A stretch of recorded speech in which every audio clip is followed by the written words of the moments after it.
As you heard in the news, some severe weather this week has caused significant damage to crops and property in northwestern New Brunswick. Near Drummond, there was a serious hailstorm Tuesday night.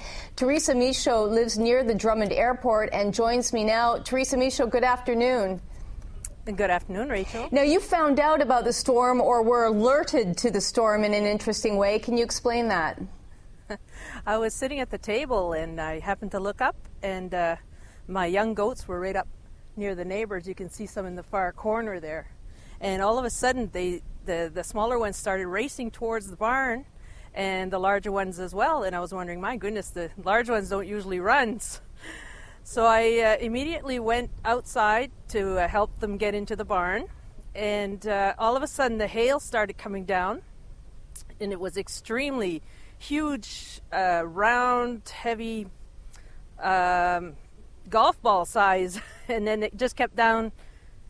It started coming down harder and faster, and the wind picked up, and the leaves were coming off the trees, and all of a sudden I was stranded at the barn with the goats. And you got trapped out in your barn for a while there. I was trapped through the whole storm, and the animals backed up to the farthest wall, and I huddled in there with them, and the hailstones were large enough and bouncing hard enough that they were reaching us into the back of the barn. Wow. Tell me about the damage that you saw when you were able to come out. Immediately when I came out of the barn, the whole ground was covered with hailstones, and it almost looked like there was a layer of snow on the ground. The leaves from the fir trees in the back were just spread everywhere. And when I came out around the house, the driveway was full of leaves from the fir trees. And then I realized that my big willow trees didn't have any more leaves on them. And there was leaves all over the road, both sides of the road. And there was heavy water just running down the road. You couldn't even see the street. It even dented your car? Yeah, it broke the driver's side mirror.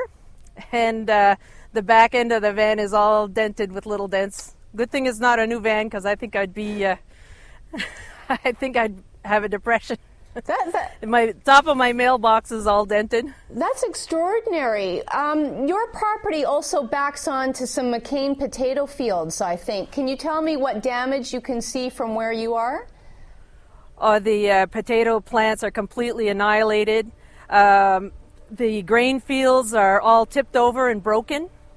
There's fields in the back. We have some soy fields as well, that there's nothing left but little sticks on the plants. What's that on here? Oh, some vehicle's gone by you. Yes, that was a sprayer. That got loud there. So, yes. So what's your sense, or how much are people talking about this where you are?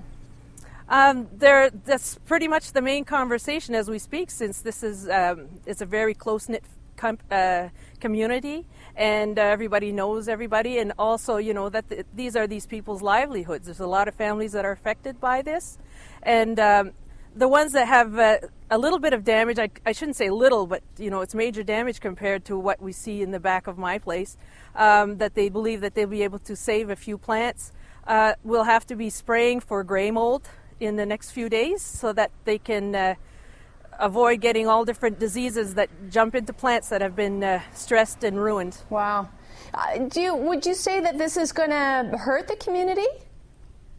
Oh, there's no question about it. It's a farming community. Everybody knows everybody. The families up and down the roads, everybody is going to be affected in some way or another for sure. Oh. I'm sorry to hear about that. It's. I guess even if you had a warning, what can you do when something like that happens? Well, you know, when you have a flood warning or something, you can sandbag and you can prepare for it, move to higher ground, that type of thing. But with potatoes, I mean, what can you do? The most you could do to prepare for this, I suppose, would be back your car into the garage. The potato guys, I mean, this is a complete disaster. There's no way that you can't call this a disaster. There's nothing you can do even when you know it's coming. Well, Teresa Michaud, thank you for describing the situation to us and for your time today. Well, thank you so much, Rachel. Bye-bye.